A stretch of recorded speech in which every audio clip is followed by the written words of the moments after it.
and I'm here with my partner and husband, James Horton, and we're here to talk to you today about who we are and what we do.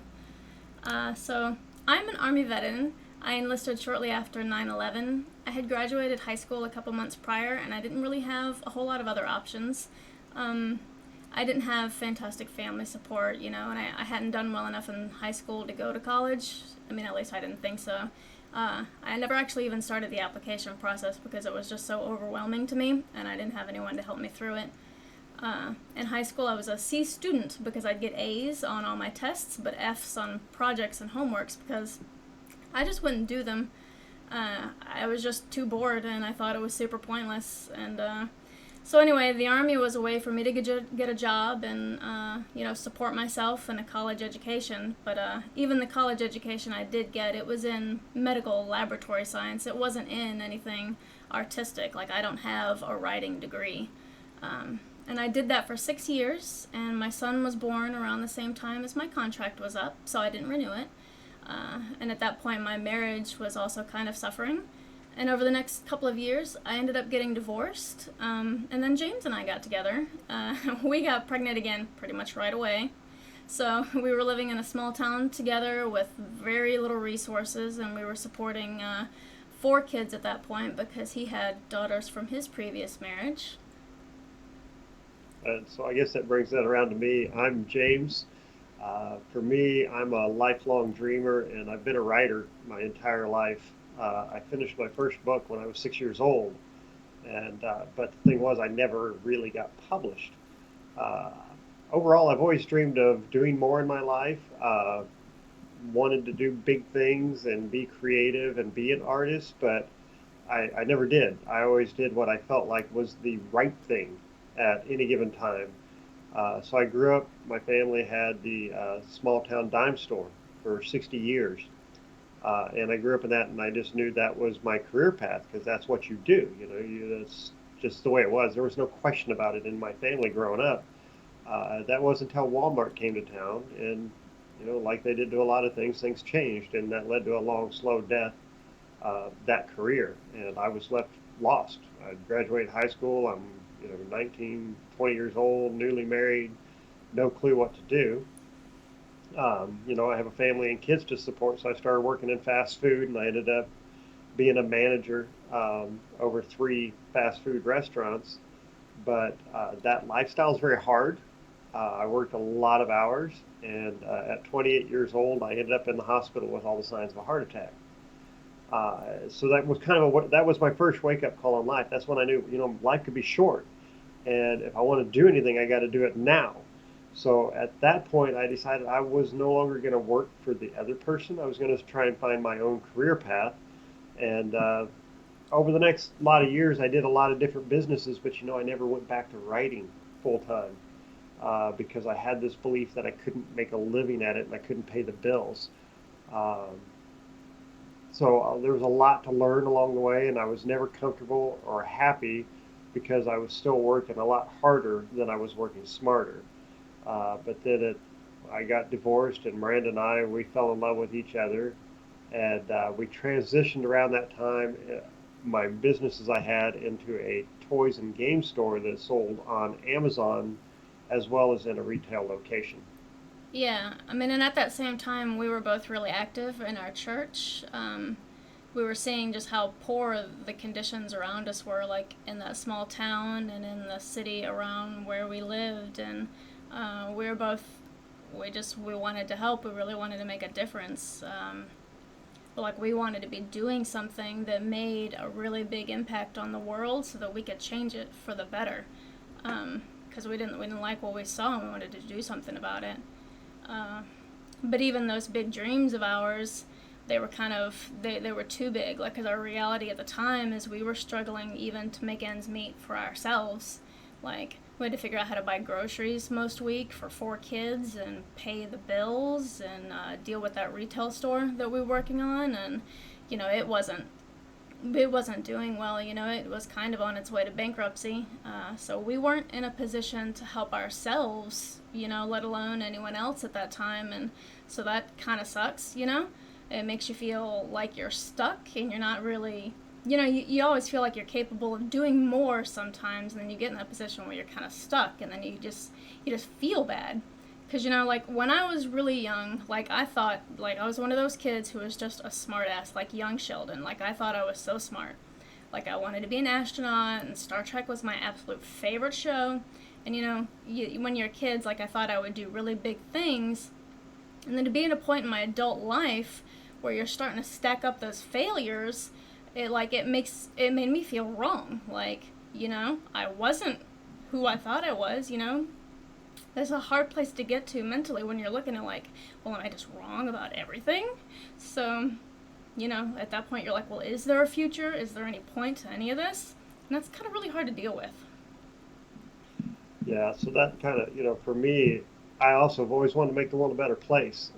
As a child, I always believed that I could be a hero, that I could make a difference. My idols, the people I truly admire, have always been the ones who changed the way we see the world. For me, my top number one idol is Walt Disney, because he showed you can dream big and that there is magic in the world, and one man, one person can make a difference to the entire world. So no matter what I was doing, even if I was being successful, I never felt that I was doing that. I wasn't making a difference in the world. I mean, with our retail business, what difference was I making? Were we making in the world selling toys and games? And all our goals that we were trying to do were based around making enough money with the store that we could do something big to make a big difference in the world, all the way up to including the fact we talked about trying to fund and build a theme park so that we could imitate Walt Disney. But like Miranda said, we were in a small town and the conditions around us were terrible. There was high unemployment. Almost everyone we knew was on welfare, including all our customers. Nothing was good, and I wanted to fix it all. So around this time, things were all coming to a head. Miranda and I went to a convention that was on a cruise that was all about achieving your dreams, because we were trying to figure out how do we accomplish what we want to accomplish. And in one of the segments on that particular cruise, they had you write down your biggest dreams and your pie in the sky goals. So afterwards, we get together and we're comparing our notes, and we had both put down we wanted to be an author. This was a goal, like I said earlier, I had since I was a little kid. I'd even submitted books and stories, and I had a stack of rejection slips hidden away that I didn't really want to show anybody. So we talked a lot about it, but it was a dream, an impossible seeming, unachievable. So we put it away because right now it wasn't the thing that we could do right then. But when we came home from that convention, this is kind of hard to talk about. When we came home from the convention, disaster had struck.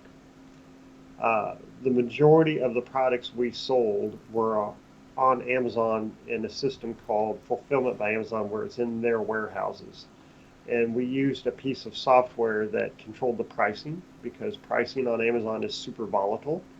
And it was supposed to have a bottom number that it would not go below, which is the number we could still make some money on when we sold it. Something had gone wrong while we were gone for that week, and all of our products sold at below what they cost us. Uh, we were gone for 5 days, and when we came back, we had no product left, but we owed all this money to all these vendors, and we had nothing to sell to make the money to pay the vendors, so we were in a complete, we were stuck. And I remember when we got home and I'm sitting there at the computer and my stomach is completely in knots. I mean, I was in shock and I couldn't think. Everything was, I was broken. We were broke. We had no way to pay the people back. I had enough money barely to make that week's payroll, and that was it. I didn't know how I was going to take care of my employees or anything else. We were bankrupt, and that was it. Yeah, so at that point, we just had no other choice. So we were at, like, literal rock bottom. And, that small town, not many job opportunities. So James ended up having to get a part-time job at a gas station, just to help make ends meet and feed the kids and keep the lights on. We were in a position where we had to absolutely make money right then. We couldn't wait. It was an immediate need. So we were like, okay, so how do we do this? We need to go all in making money off this dream of ours of writing stories. And at that point we realized the traditional publishing route isn't going to let us succeed. It's not going to work.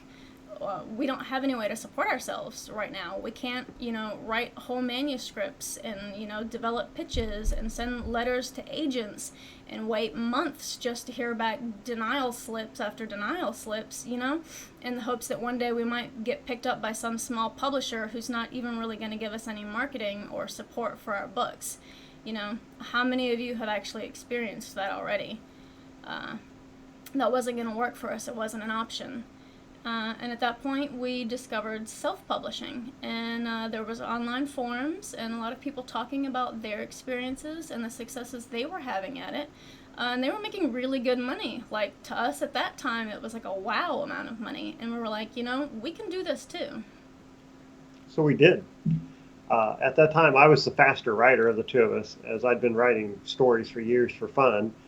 So we started out publishing as fast as I could write, which was, pretty fast. And those first books made money immediately. Not great money, but money, which is just this most amazing feeling when you're like, somebody gave us money for something I created out of my head, right? So we wrote on my name, which I've got one of our first books here. This is one of the very first books we published. And we literally had no idea what we were doing. It was all luck, hope, and a prayer. And we were making some money, but we weren't doing great because we didn't know anything. But the more we wrote and produced, which we did everything in-house at this point, the better we got on our quality, but the money still wasn't enough to really make a great living with. I was still working the part-time job when all of a sudden out of nowhere we had a runaway bestseller, an Amazon top 100 bestseller. And that one book changed everything, but we didn't know why. It was great, but we didn't understand the why of it. So I quit the job, and at this point, the money started to get more consistent. We decided to move to Kansas City because all our friends were there, and it would be more opportunities for our family and our kids. So we signed all the agreements. We had contracts for houses and the whole 9 yards, and our house in Lamar was going to be gone. Everything's set. And then we get an email from Amazon, because you know how sometimes when things are too good to be true, they really are. Or when you think you've got it made, somebody pulls the rug out from under you. Because what happened next is a thing that's now known as KU2. We were making, and still make, most of our money from a program called Kindle Unlimited that Amazon offers. And if you're not familiar with that program, it's like a library program where readers can borrow up to 10 books, including yours. They pay Amazon a set monthly fee, and every time they would read our book under the original system, we got paid a flat rate amount of money because somebody opened up our book and started to read it. When Amazon announced the new system of KU2, we're already committed. We've got these contracts and we have no options of what we're doing, but they changed the way it paid us, and when it came in, we took a 60% cut to our pay. We were broke again. The floor was under us and we're back in free fall. This move is going to increase our monthly bills by 4 times, and we just took a huge cut in our income. And when I saw those numbers, again, I was in that situation where my heart stopped. I'm sitting there sick to my stomach. I'm like, I don't know how, we're back in this situation. How am I going to feed the kids? How am I going to take care of everything?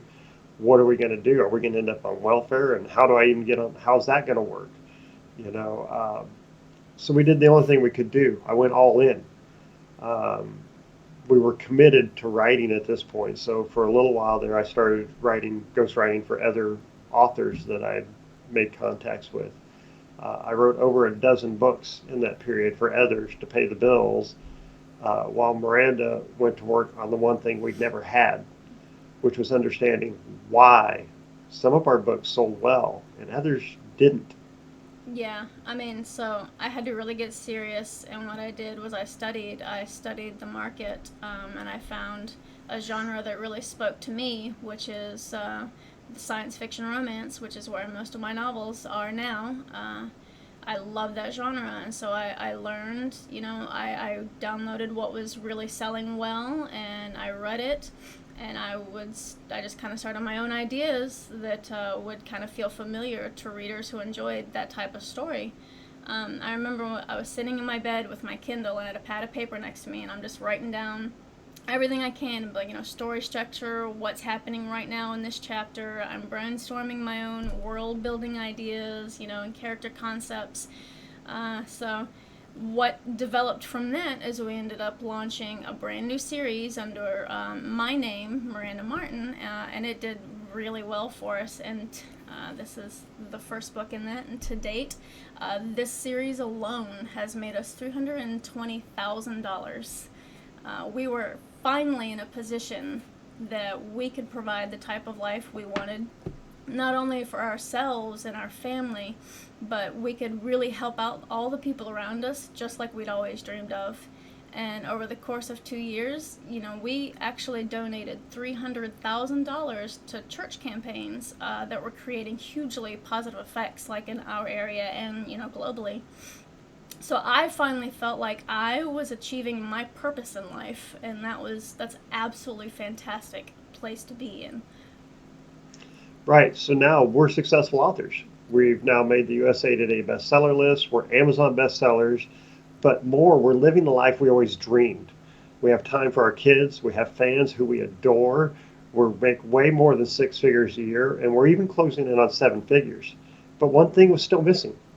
Our stories might or might not change the world, even if that's only for the one person who reads it and gets taken away from whatever's happening in their life right then, which is one of the greatest feelings you can possibly have when somebody writes you and tells you that your story made a difference. Yeah, we get those emails sometimes, and it really means a lot to us. It's something that it gives me goosebumps thinking about it.